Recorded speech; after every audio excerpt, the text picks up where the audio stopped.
Hey you, it's time for another video. This time, the Luclin guide.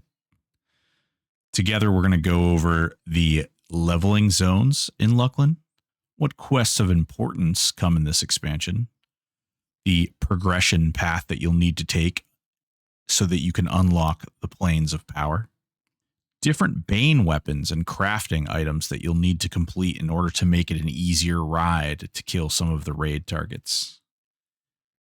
Raids by zone, loot that you should be on the lookout for, and of course key guides so that you can get into all those nice and spicy raid zones. Well, without further ado, let's get into it. Leveling in Luclin. Well guys, if you're thinking that there might be a new place to experience in this expansion, I don't think that that's likely. Barring some adjustments on, NPC health bars and things, I do not think there will be a new zone. However, these are the new zones and they're ZEM. The Deep is a 2.2 ZEM. Acrylia Caverns is a 2.2 ZEM. Akheva Ruins is a 2.5 ZEM. Vex Thal is a 2.8 ZEM. And of note for all you paladins and slay undead fanatics out there, there's a place you can go in the bottom of the Ssrra temple in the undead mines. There's probably about 50 NPCs down there, all undead, and you can get that nice, wonderful, strange green metal from the named that are down there, which is needed to craft something that we'll go over later. Quests of importance. So these are quests that you're definitely going to want to make sure that you either do or keep your eye out for. These are going to have some really, really nice items. First and foremost is the Sigil Earring of Veracity. Now this baby is probably going to be best in slot for most builds, and it's actually a part of the Arc Key questline. There's quite a bit more beyond the key that you have to do, but once you do this, you're going to get access to this earring, and you're probably going to want to do it more than once. Beyond that, there's the Rallic pack, which this is actually kind of an interesting thing. It's going to be a 20 slot backpack that you can craft, but in order to get the plans to make this, you have to go and kill a certain little guy and loot the plans off from him and then turn those in, and you get back an item that will allow you to build this 20 slot backpack. Beyond that, we have probably the best in slot neck for pretty much any class, and that's going to be the Medallion of Aten'raah, which is going to turn around and get you this beautiful, beautiful neck, as you can see here. This thing is the Talisman of Val'Kareth, and that is going to be an item that you're going to get off from the very last boss in Vex Thal, Aten'raah. Luclin Key Guides. First off, we're going to talk about the Ssrra Temple Key. This is the key you're going to need to access the Emperor. This is not a lock you can pick or something that you can illusion through. This is actually a click-up teleport. And in order to do that, you're going to have to kill all of these guys right here to obtain these 4 items. The Zazuz Idol, Ssrra's Ring, Taskmaster's Pouch, and Worcestershire Sauce Insignia. Jesus, Mary, and Joseph, who the hell came up with these names for this expansion? Heaven help me. You get all these together, you combine them in the pouch, it creates the ring, and then you go up to the top and you click on the giant portal. This is going to teleport you up into a room. It's important that if you are not alone, that the 2 of you click up to the room, don't touch the carpet, walk and hug the left wall, and walk around the room. If one of you clicks through the next door and leaves the other one behind in that room, they will likely die because there is a trap mechanism that exists in that room, or at least it does on live. I'm not entirely certain if they've left that mechanic in, but Better safe than sorry, I always say. Next up is the Arcs Key. This is the key you're going to need in order to get to Lord Inquisitor Seru. Again, this is not a door that you can illusion through. It's not something you can pick lock, and it is a bit of a quest line, actually. You can see here there are 4 different Praetorians, they're called, but it's definitely not spelt Praetorium. It's Praesertum. And each one is going to drop an item piece that you're going to need to get and then bring to Katta Castellum. And when you get there, you're going to give these 4 items to this little fella right here. And when you do so, he's going to give you the Arcs Key back. And this will allow you to go into Seru and then get into the Arcs Tower, climb to the top, and engage Seru. Last up is the Vex Thal Key. And congratulations, you don't have to do it. Thank Jesus. Oh man, this key is awful. You had to camp tons of shards and do all kinds of stupid stuff, but not today. Today, we just need to kill the progression NPCs and move on. Thank Lord. Katta and Aporia both love us. Thanks, Mom and Dad. Progression. So, progression for this server, in order to unlock the Planes of Power, and also this will be how you unlock Vex Thal, will require you to kill the following bosses. The Insanity Crawler, which can be found in the Akheva ruins. Grieg Beneficius, who can be found in Grieg's End. The Thought Horror Overfiend, who can be found in the Deep. Xerxes the Creator, which can be found in the Ssrra Temple. And then the Emperor Ssrra, who can also be found in the Ssrra Temple. And the Emperor will, in fact, require a key, but all of the rest of them, you should be able to find them, kill them relatively easily. The only one that might be a little sketchy beyond the Emperor is the Creator. He has some pretty nasty mechanics where he will do AoEs that lower both your attack, your armor, and your healing efficiency. So this debuff qualifies as a curse. So if you are just one of those melee builds that don't have some way to remove a curse, you might be in trouble. In addition to that, the Emperor is going to require Bane weapons if you're a melee, which we'll go over in a moment. Luclin Bane weapons. Now, those of you out there that just made your Berserker builds and all your monk builds that are all these white DPS, king, kill the sleeper in 58 seconds, guess what? Well, you're going to need some of these Bane weapons, or else you're going to be in trouble. In order to kill the Emperor, you actually are going to need a corrupted Shazar weapon, which can be made by finding a Shazar weapon in the Temple of Ssrra, and then also finding a strange green metal, which can be found off any of the named skeletons in the mines of the temple. The weapons are actually dropped off from elite temple guards, which can be found in the higher portions as well as around some of the named NPCs. You take these together and you combine them. It is a 0 failure combine, but you're going to need one of these weapons in order to do damage to the Emperor. In addition to that, Seru. So Seru is going to be no joke. I think this is probably going to be one of the harder bosses in the expansion. I think he's going to take a lot of people by surprise. He has an AoE stun, an AoE curse. He is exceptionally high magic resist. He is weak versus cold, disease, poison, and fire. He can be slowed as long as you use the disease slow. And again, he is immune to non-Bane melee. The crazy part about this guy is that he is also just going to hit like a truck. So, you know, with all of these debuffs and everything in there, if you aren't doing the damage you need to, he's going to be really tough. Now, if you get Seru Bane, you have a Yttrium steel sheet that you need to craft, which is going to take 2 small bricks of yttrium ore and 1 vial of quicksilver temper, and this is a 335 blacksmith trivial.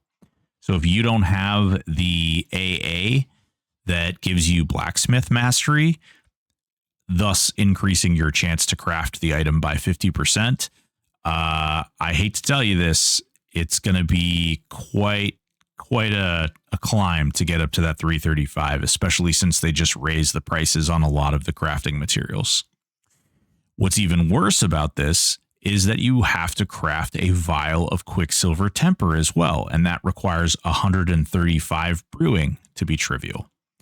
This one requires 4 dropped items: fungoid sap, which can be found in the deep off an ancient shrieker; meteor dust, which can be found in the gray off a sun revenant; Shiknar ichor, which can be found in Fungus Grove off the Shiknar mobs, they're little bugs; and Shizar blood, which can be found on any snake mob in the Ssrra temple. So just be aware, once you get that crafted, you then have to go to Shadowhaven and purchase the hilt, the pommel, and whatever weapon mold you plan on crafting. Once you get that all together, you can craft that together. I know a lot of people are talking about buying it. These weapons are probably going to sell for a lot, at least initially. They will eventually go down in price, but I would seriously consider looking at least farming some of these items and seeing if you can't find a blacksmith friend to craft you one. Loot you should look for. So these are items that may be clicky or may have some type of bonus or benefit for having. So they're things that you may want to keep your eye out there. They may just make your life a little easier. Things like clicky shrink, summon food, summon water, Aquaman. So first and foremost, we have Orb of the Sky, which is a clicky Call of the Sky. This drops in Vex Thal off Diabo Z Zin. And this particular item is a clicky that will give you a proc with a stun mechanic. Gloves of the Crimson Sigil, which is another clicky item that will give you Call of the Fire. Again, this is a fire-based direct damage proc, and that drops off from Aten'raah. There is the Orb of Satisfaction, which is a clicky Blessing of the Harvest. Essentially, it is a summon food item, and that drops off from Kos Thox Z Aten'raah. Wand of Everlasting Water, which is a clicky for Blessing of the Storm, and that drops off from Kos Thox Z Aten'raah. Bracelet of the Shadow Hive, which is a clicky Shrink, and that drops off Diabo Zin Z Zin Thal. And Gauntlets of Dark Summoning, which is the new pet focus item, and drops off Thal Va Kulun. Every single pet build, anybody who has a pet is going to want these gloves.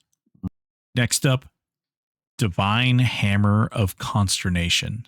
This is a Cleric Paladin DA hammer that literally procs Divine Aura when you swing it. It is stupid, and it drops off from Praetorian Myrel in Grieg's End. Luclin raid targets. Now, first off is Lord Inquisitor Seru. Now, this baby is going to be a toughie. Not only does he require a key, known as the Ark's Key, to get into his little area, but he also is going to pack one heck of a punch. He requires Bane weapons in order to melee. There are some workarounds where if you have something like a Garn's or a Jalen's Katana that has an irresistible life tap, you may be able to life tap him to death. But he has a lot of health, and that's going to be a very, very long fight. It will be much faster for you to get the Bane weapon. In Acrylia Caverns, you have the Kati Shah, the Twisted, and the Evolved Burrower. Now, in talking to Aporia and Katta, they are currently working on getting the Kati Shah event to work in a DZ. I'm not sure if they have officially completed that process yet, but as of the making of this video, the last word is that they are trying to make sure that that event will be available for people to do. The Evolved Burrower is a big old bug just inside the zone line and to the left. Relatively easy fight. It is underwater, so be prepared to have Enduring Breath. Next up is the Deep, the Thought Horror Overfiend. Now, this is one of the progression NPCs, and he does have some wonky mechanics that allow him to do some silences and things like that. But overall, I think this is going to be a pretty simple fight for most people. Also in that same zone is the Burrower Beast. Now, this is another one of those event fights, which they are currently trying to get to work in a DZ. There are additional mechanics which must be completed for you to be able to do these.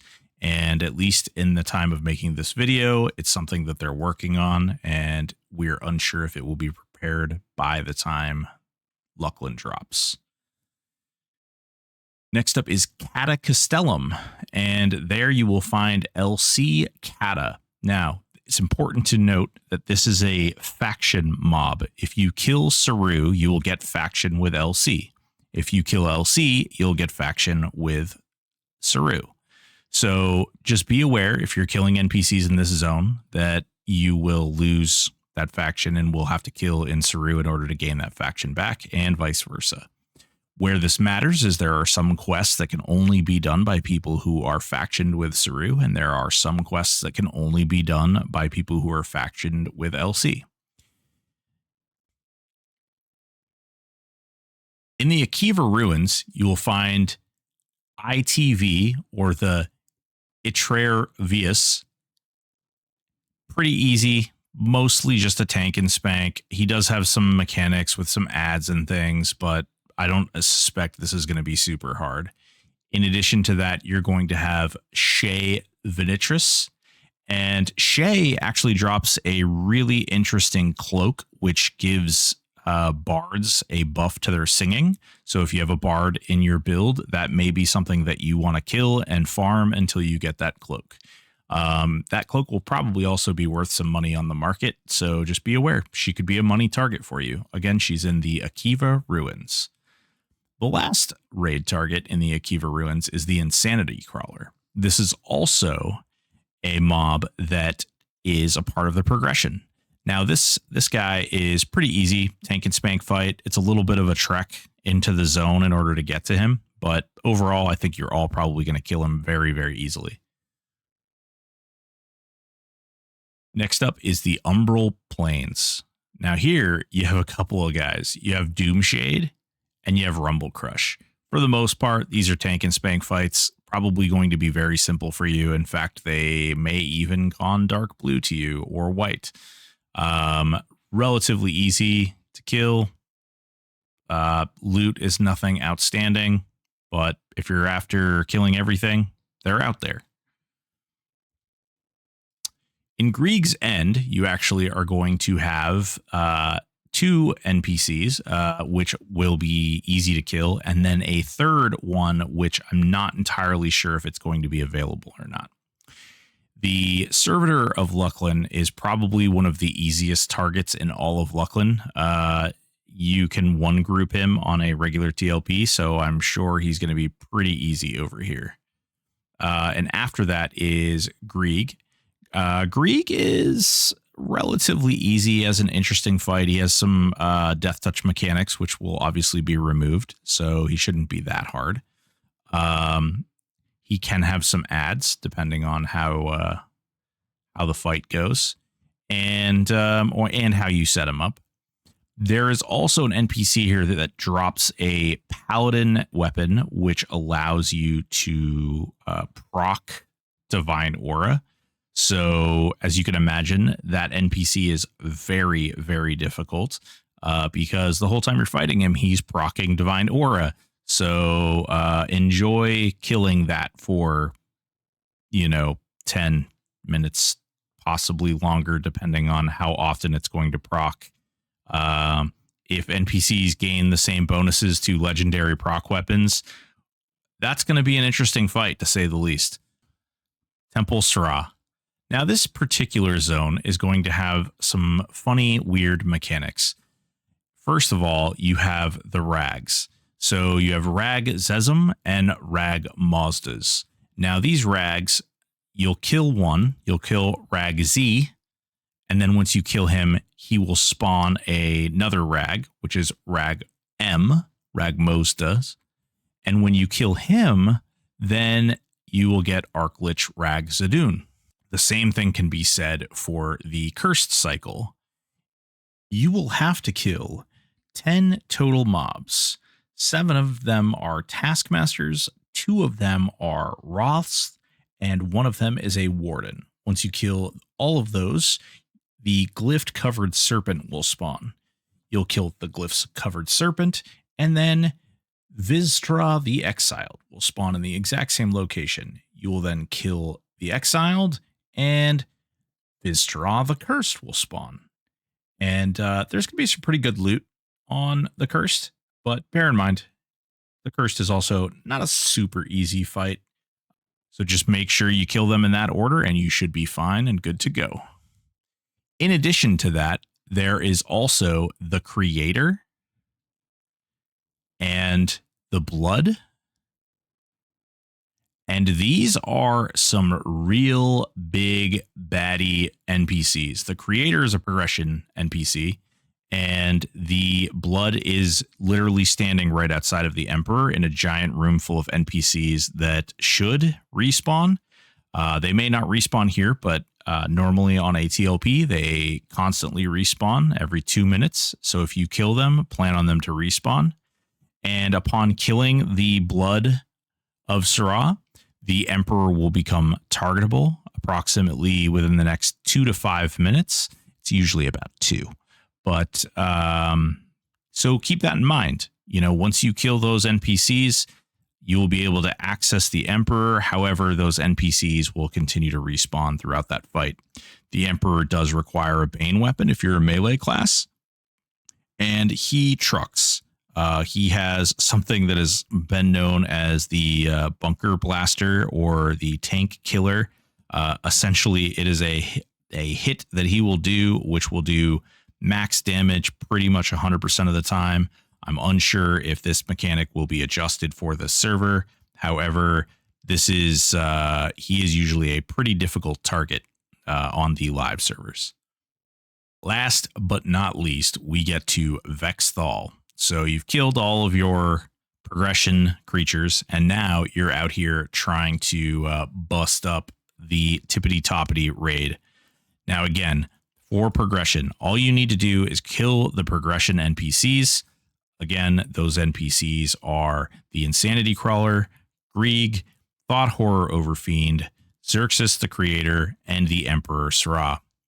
Now, if you kill all of those, you get access to Vex Thal. Vex Thal itself is full of all kinds of names that I can't even begin to pronounce. However, this is a place where you're going to find your best in slot loot almost across the board. Between this and Seru, you are going to find quest items, drops, and all the sorts that are going to be best for casters, melees, in-betweens, priests, you know, anything you can possibly think of. In addition to that, there's a ton of clicky items that can be found in here as well. All of these bosses have their own little strange mechanics. The trash in here in Vex Thal also normally when you kill someone who is an unrobed NPC, when you kill it, it will die and spawn a robed NPC. That may be a mechanic that works here. It may not be a mechanic that works here. Unfortunately, I did not get any opportunity to test or look into any of these, but just be aware that that may be the way that dynamic works. The boss of this is Aten'raah. Now, Aten'raah is going to drop a majority of your top tier loot. She's going to drop 50 attack breastplate, 50 attack arms, and 50 attack legs. So for those melee builds out there, she is going to be a hot target. She also drops a mask that's really good. She drops gloves that are really good. Just across the board, this is going to be where you find that loot out. There is 12 targets in there. Aten is actually she has a clone of herself that you'll kill once, and then you'll have to kill her as well. She does have an AoE silence, so be aware that could be a tough mechanic for some builds to deal with.